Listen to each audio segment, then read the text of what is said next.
Welcome to Not Milk Never Milk. Subscribe if you're lactose intolerant. You open the sheet and immediately check whether you are the owner or have editor rights.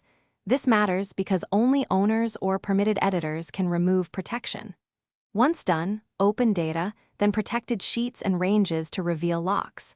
Make sure to click each protected range to show its settings.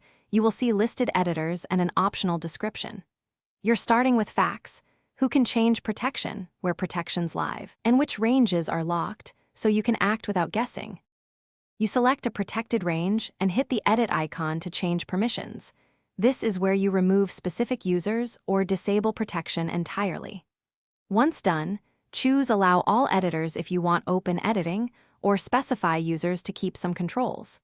If you're not the owner but need to automate, open Extensions Apps Script and run a script as the owner to change protections. Make sure to request owner consent first. These steps let you adjust granular locks without disrupting the rest of the sheet.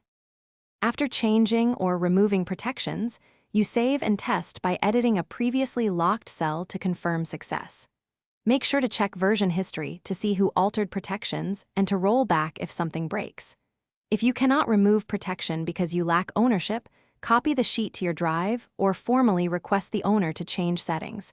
That's the fastest workaround. Troubleshooting tip: if owner access is unavailable, make a full copy and reapply safe protections. This preserves data while letting you. Thanks for watching. If this was helpful, leave a like and consider subscribing. See you next time.